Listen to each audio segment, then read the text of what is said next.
Dice así la palabra de Dios: yo soy el buen pastor. El buen pastor su vida da por las ovejas. Mas el asalariado, y que no es el pastor, de quien no son propias las ovejas, ve venir al lobo y deja las ovejas y huye, y el lobo arrebata las ovejas y las dispersa. Así que el asalariado huye porque es asalariado y no le importan las ovejas. Yo soy el buen pastor y conozco mis ovejas, y las mías me conocen. Así como el Padre me conoce, yo conozco al Padre y pongo mi vida por las ovejas. Amén. Hace 8 días hablábamos acerca de esta alegoría que venimos estudiando en el capítulo 10 de este Evangelio según Juan. Y habíamos visto que nuestro Señor se presenta como el pastor. Pero antes de decir que es el pastor, Jesús dijo que es la puerta. ¿Recuerdan? Lo hablábamos el domingo anterior. Y hablábamos de que una puerta, ¿para qué sirve? Para entrar y salir. Y el Señor dice: yo soy la puerta al redil de Dios, y el que por mí entre ¿será qué? Salvo, y entrará y saldrá y hallará pastos. Y hablábamos de que ese entrar y salir representaba libertad. Representaba libertad. La libertad que tenemos en el Señor de entrar, salir. ¿Sí? Que cuando alguien entra y sale es porque goza de libertad para desplazarse, para moverse, ya sea en su casa o en su país. Ahora miramos en el versículo 11 que Jesús dice: yo soy el buen pastor su vida da por las ovejas. ¿Recuerdan esa expresión yo soy? ¿Qué indica? Esa pequeña palabra, esas dos pequeñitas palabras, ¿qué indican?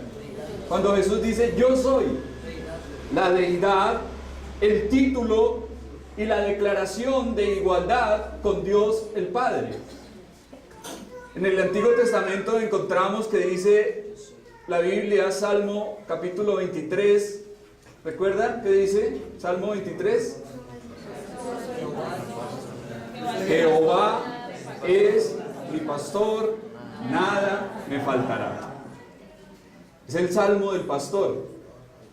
Pero ahora en el Nuevo Testamento aparece nuestro Señor Jesucristo diciendo: yo soy el buen pastor. Es decir, yo soy para todos los que creen en mí lo que un pastor es para sus ovejas. Alguien vigilante, alguien amante, alguien atento. En contraste con los pastores de Israel, de los cuales hemos venido hablando en capítulos anteriores, que eran infieles, que eran falsos pastores, nuestro Señor es el buen pastor, fiel y excelente, totalmente responsable de sus ovejas. Por eso dice aquí que su vida da por las ovejas.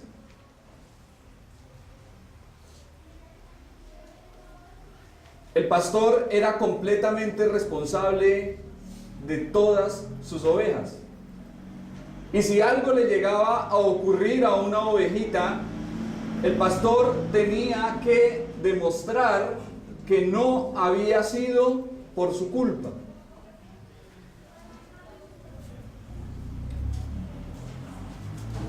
Se cuenta de un pastor entre Tiberíades y Tabor que luchó contra unos ladrones beduinos hasta que le hirieron todo el cuerpo.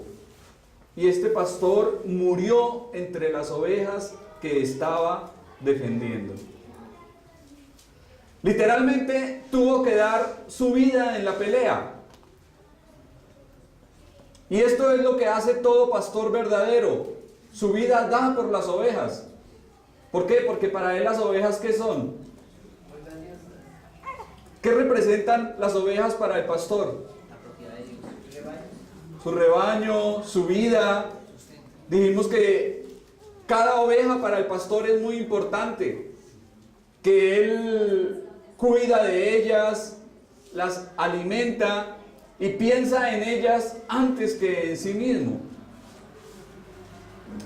Vive con ellas, come con ellas, duerme con ellas y hasta juega con ellas.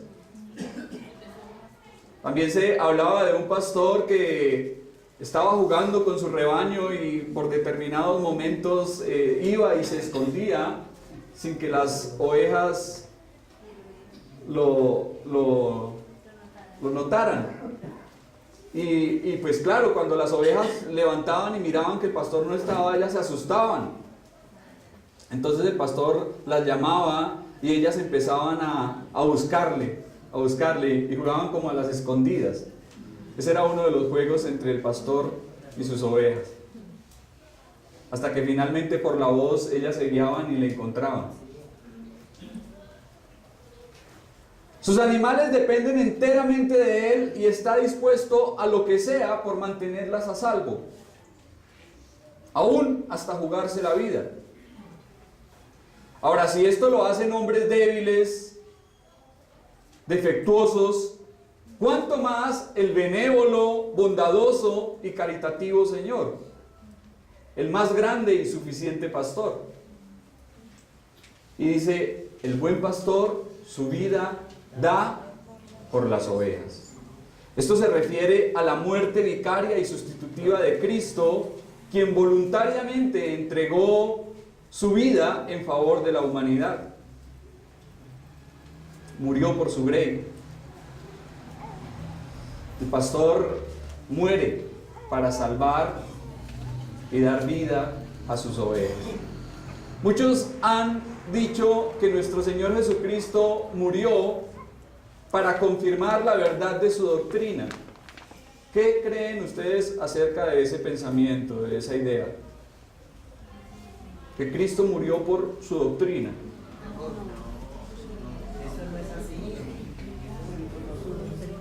¿Por quiénes murió nuestro Señor? Por sus ovejas.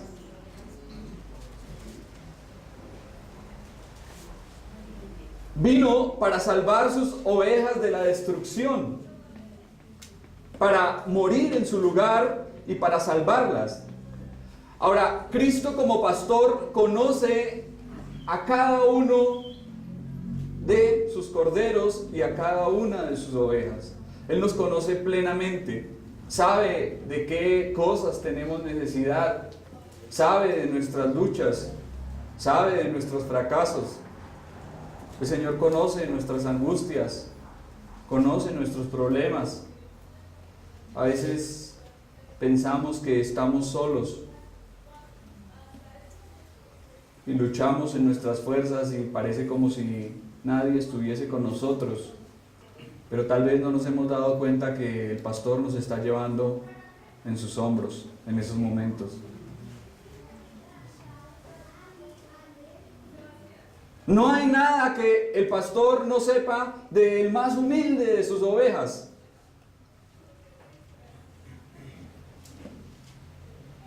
Nuestro buen pastor nos conoce profundamente y no nos desprecia a pesar de que tengamos defectos, a pesar de que seamos a veces torpes, que seamos tercos, a pesar de que seamos a veces también duros.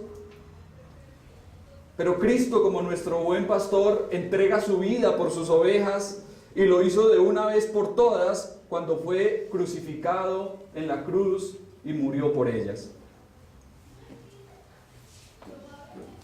Entonces las ovejas de Cristo han sido salvadas para siempre. ¿Recuerdan que hablábamos de que ya somos salvos? El texto no dice que nos salvará al futuro, sino que ya nos salvó. Ya nos salvó. Cristo ya nos salvó.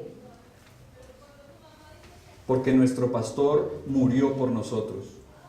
Eso es un amor que sobrepasa todo entendimiento y que nadie puede demostrar. El pastor dando su vida por sus ovejas. Versículo 2.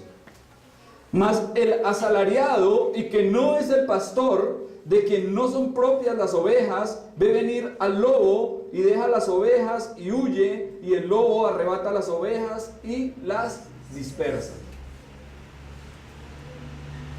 Aquí nuestro Señor continúa demostrando la gran diferencia que existe entre el pastor verdadero y uno que es contratado, que no siente interés por su rebaño debido a que no es suyo. Simplemente lo cuida a cambio de dinero. Ahí cuando se habla del asalariado es eso. Era una persona que trabajaba como pastor, pero lo hacía por dinero, por retribución económica. Un simple asalariado que hacía su oficio a cambio de un sueldo. Esta mañana precisamente hablábamos acerca de esto, ¿no? Hombres que llegan al ministerio buscando remuneración, buscando dinero, movidos por sus propios intereses egoístas y mezquinos. Y estos son asalariados. Mientras que el pastor verdadero es aquel que se dedica a sus ovejas por amor. El asalariado no hará ningún sacrificio ni se arriesgaría para nada por las ovejas. Parece que cuando los rebaños crecían y se multiplicaban, los pastores necesitaban de hombres que les ayudasen a cuidar el rebaño. Entonces contrataban a pastores asalariados. ¿Y el asalariado qué le importaba? ¿Qué le importa al asalariado? Hablemos hoy en día de los asalariados en las empresas. ¿Qué le importa al asalariado en la empresa? Que le paguen. Mientras a él le paguen su sueldo, todo está bien. Ay, que hubo unas fallas, que se dañaron unas máquinas, que la empresa no está produciendo, que esto se va a ir a la quiebra, que vamos en pérdida. Eso no le importa al asalariado. Al asalariado, a él desde que le paguen su quincena, él ya está contento con eso. Y así eran estos hombres. Eran semejantes a los fariseos y a los líderes religiosos de Israel, quienes se centraban no en las personas, sino en el dinero que recibían de ellas, en su propio honor y beneficio. Ahora dice que venía el lobo. ¿El lobo representa qué? Peligro. El peligro. ¿Y qué hacían los asalariados tan pronto venía el lobo? Sálvese quien pueda. ¿Sí? Ah, que el lobo va a matar a las ovejas. Eso a mí no me interesa porque no son mías. Y aquí tenemos dos reflexiones prácticas muy valiosas. La primera, ¿cuántos hombres llegan al ministerio no porque les importe el rebaño ni la grey de Dios, sino que lo hacen buscando beneficios propios? Son como los asalariados aquí mencionados. Lo hacen por dinero, la paga es todo lo que realmente les motiva. Y ellos están en el lugar equivocado, como ese comercial que veíamos de la vivienda. Y seguramente a su tiempo se descubrirán sus verdaderos propósitos e intenciones. Y en segundo lugar, podemos aprender de este pasaje a no hacer las cosas esperando retribución. A ponerle corazón y ganas a lo que se hace y hacerlo a conciencia. A trabajar honestamente sirviendo, no buscando agradar a los hombres, sino al Señor. Alguien dijo que los cristianos deberían de ser los más excelentes trabajadores. Lastimosamente no ocurre así. Y llegué a una empresa y me dijeron, uy, ojalá usted no vaya a ser como ese cristiano que... ¡Qué tipo tan malo!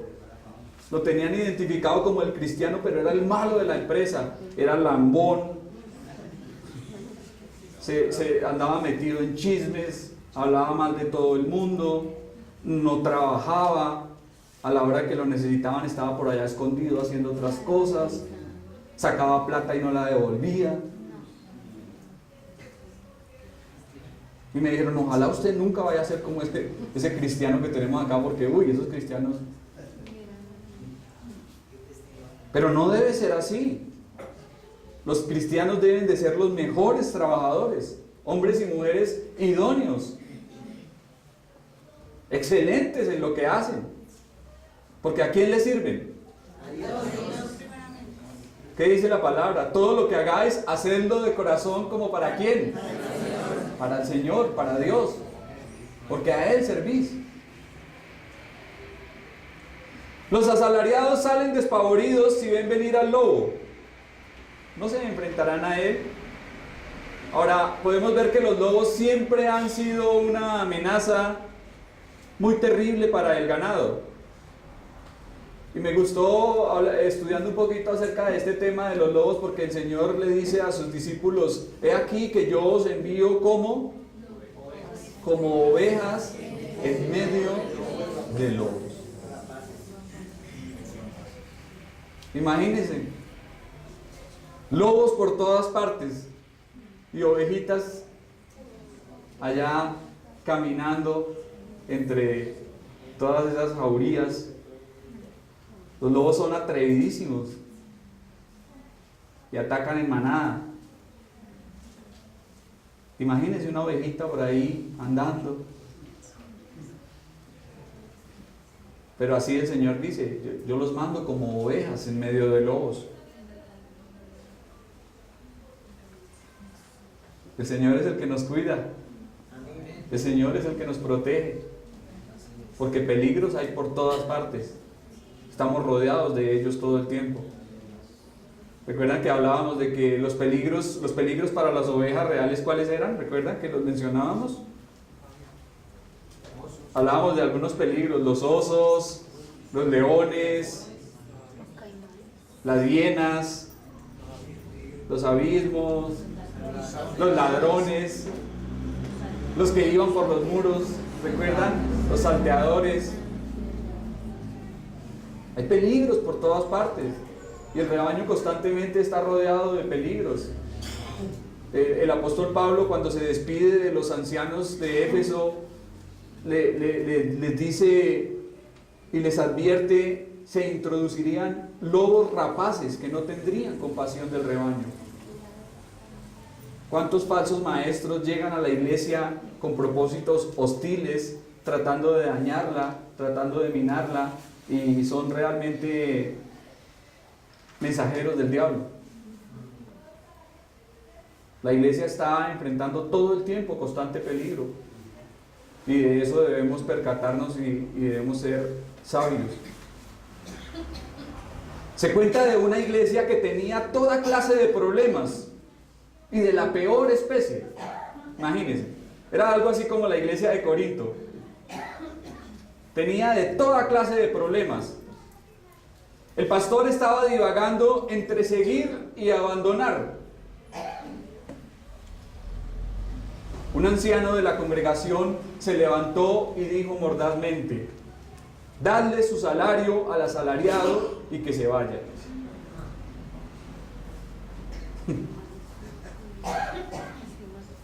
¿Qué opinan? ¿Pasa esto hoy en día?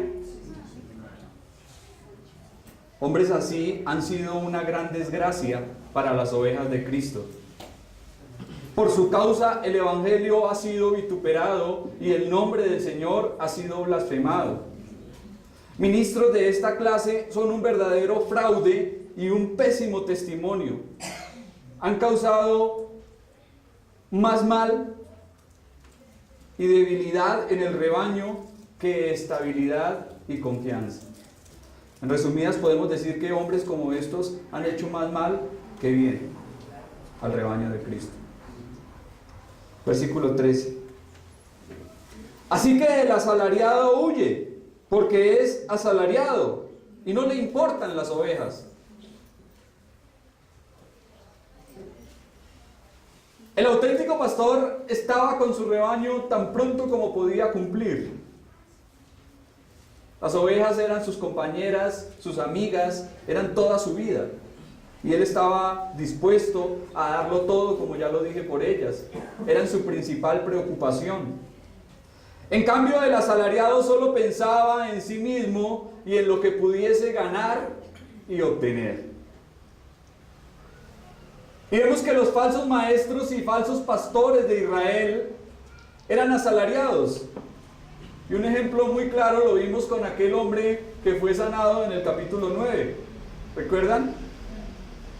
¿Quién fue el hombre que fue sanado? ¿Recuerdan? El ciego. ¿Le importó ese hombre a las autoridades religiosas? ¿Qué era lo que realmente le importaba a estos líderes? ¿Qué les importaba a ellos? Su autoridad, su prestigio, su título. Esa alma poco y nada les importaba. ¿Se alegraron cuando llegó el hombre viendo? Antes le dijeron, ¿quién fue el que te sanó en el día de reposo? O sea, el hombre para nada les importaba, esa alma no les importaba. A ellos lo que les importaba era sus títulos, su prestigio, su autoridad.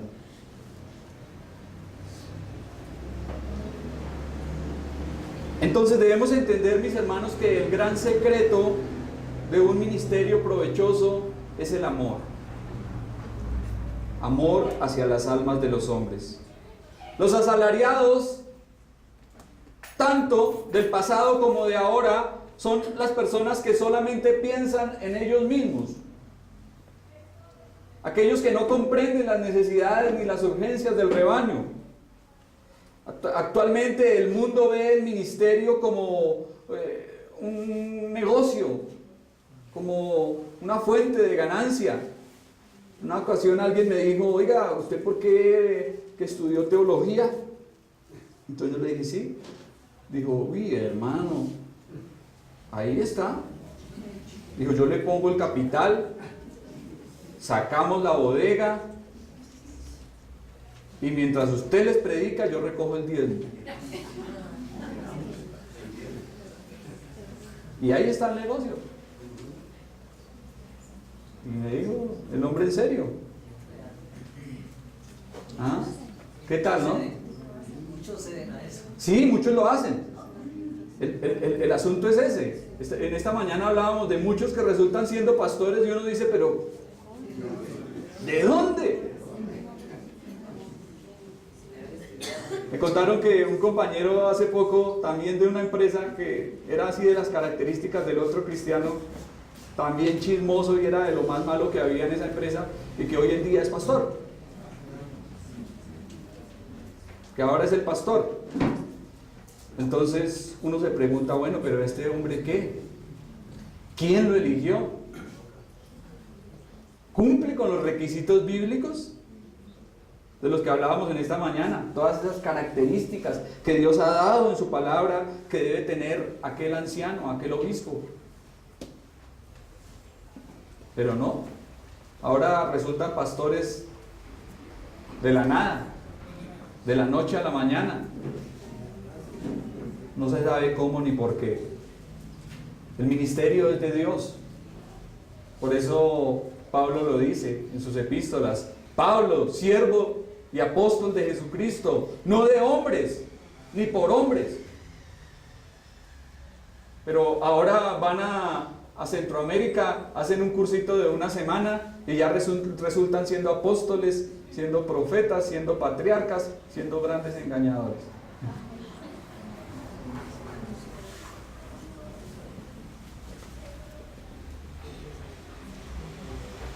Tal vez muchos piensen que no se debe desenmascarar ni poner al descubierto a un ministro falso.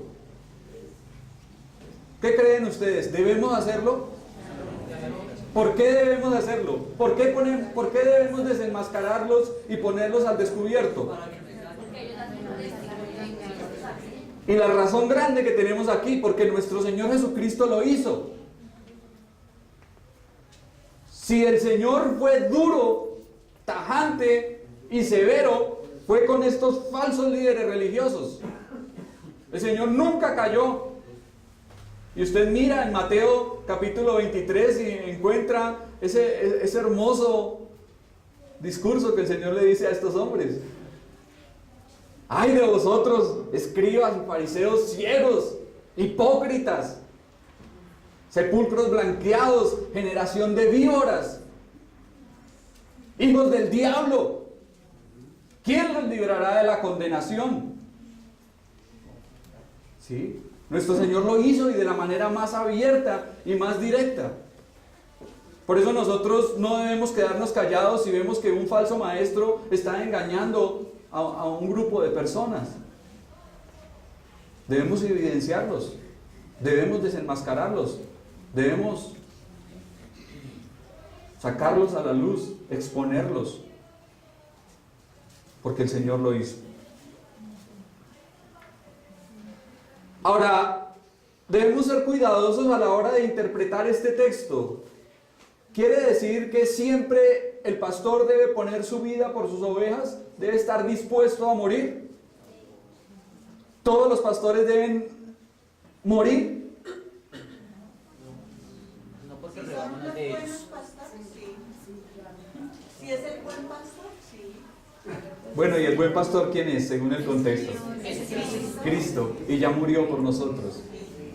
Pero deben por eso digo, debemos ser cuidadosos en la interpretación. ¿Deben todos los pastores estar dispuestos a morir por su rebaño?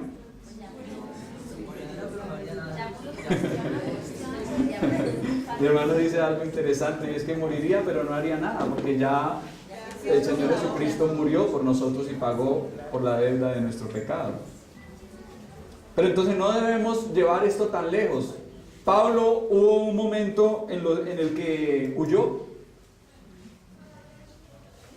Abandonó Damasco sigilosamente para escapar de los judíos. Pero hubo también un momento en que dijo: no estimo preciosa mi vida para mí mismo. Y también yo estoy dispuesto no solo a ser atacado, mas aún a morir en Jerusalén por causa del nombre de Jesucristo. Pablo era un hombre que la tenía clara. Y en otra de sus cartas dice: no estimo mi vida para nada. Todo lo que para mí en otro tiempo fue grandioso, todo lo que para mí fue excelso, grande, digno de ser admirado, ahora lo tengo por basura. Y esa palabra que aparece ahí en el texto original es fuerte. Ahí basura es excremento. O sea, Pablo dice, mejor dicho, para mí lo que es el judaísmo, la ciudadanía romana, el haber sido fariseo de fariseos, criado a los pies de Gamaliel, toda la religión y todas estas cosas, para mí esos títulos y esas cosas, ahora que estoy en Cristo, son basura. Pablo era un hombre que la tenía bien clara. Y dice: no estimo mi vida para mí mismo. Para mí el vivir es Cristo y el morir es ganancia. Versículo 14. Yo soy el buen pastor y conozco mis ovejas y las mías me conocen. Otra vez nuestro Señor se describe a sí mismo como el buen pastor y evidencia la diferencia que hay entre él y los falsos líderes religiosos. Ahora, cuando encontramos aquí la palabra buen, es una palabra que nos demuestra o nos da la idea de una cualidad encantadora que hace que la persona que la posea sea atractiva y simpática. A veces nos referimos a alguien diciendo, no, es bellísima persona. ¿Y a qué nos referimos cuando decimos que alguien es bellísima persona? ¿A que es un Brad Pitt o un Tom Cruise?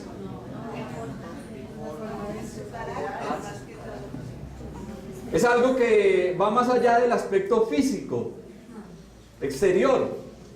Cuando decimos que alguien es bellísima persona, le estamos atribuyendo cualidades y valores que son intangibles. La amabilidad, la voluntad de ayudar, la paciencia, el ánimo frente a las debilidades y las ofensas, el amor, son virtudes que hacen que las personas sean encantadoras.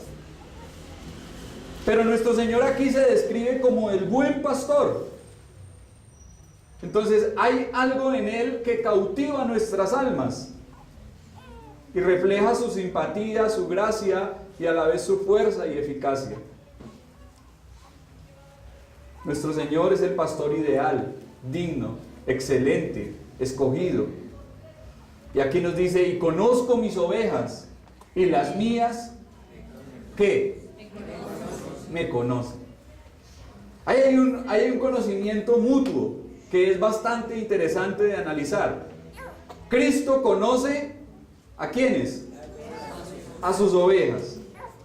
Y sus ovejas lo conocen a Él. Estas palabras expresan comunión íntima. Y se trata de la unión que solo entienden aquellos que la viven. El pastor terrenal conocía a cada una de sus ovejas. ¿Recuerdan que hablábamos que les ponía nombre? Que a cada una de ellas les colocaba un nombre. Era porque las conocía personalmente a cada una de ellas. Y la oveja también conoce a su pastor. Cristo conoce también nuestras necesidades diarias. Y las ovejas conocen a su pastor con fe, con confianza en Él. Le conocen como su seguro amigo y salvador.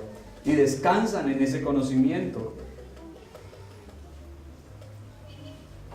Hay un texto allí en el Evangelio de Mateo, cuando se realice el juicio a las naciones, en donde nuestro Señor dirá a algunos: apartaos de mí, hacedores de maldad, nunca os conocí. ¿A quiénes dirá esto el Señor? A los falsos pastores y a los falsos maestros. Pero ¿será que el Señor dirá esto con relación a una de sus verdaderas ovejas? No, porque dice que las conoce.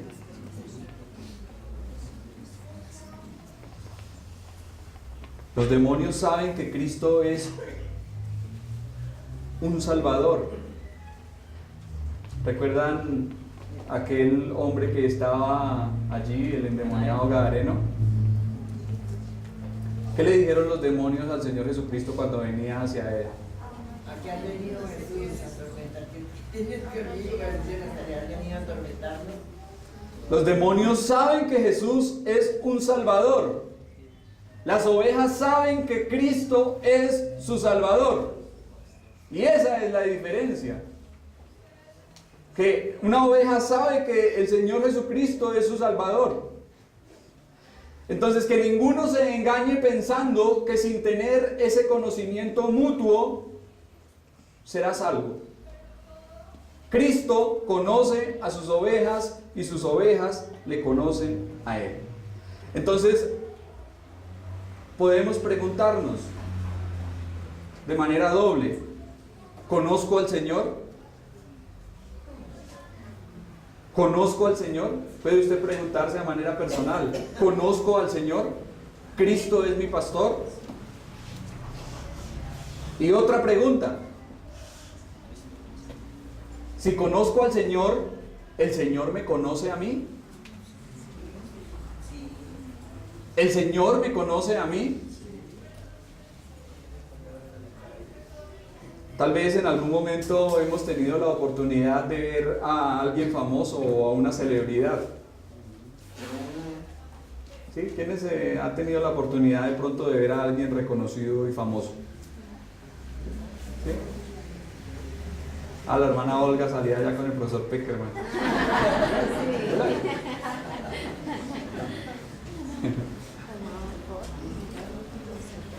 Entonces diríamos: conozco a esa persona, conozco a esa celebridad.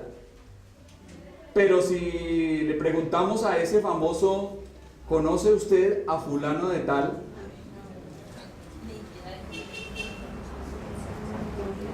¿Será que sí? ¿Conoce usted a Pepito Pérez? No tengo ni idea quién es. Entonces es otra pregunta importante que debemos hacernos. ¿Cristo nos conoce a nosotros? ¿Será que el Señor Jesucristo sabe quién es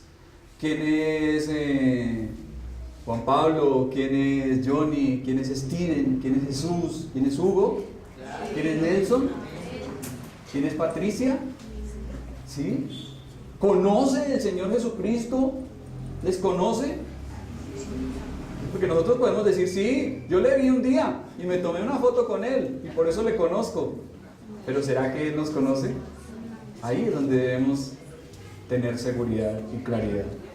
Para que cuando estemos delante de su presencia, el Señor nos diga: bienvenido, hijo mío.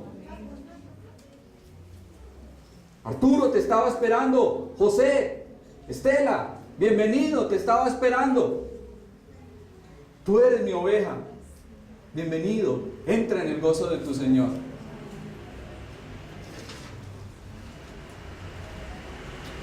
Bueno, mis hermanos, vamos a dejar ahí.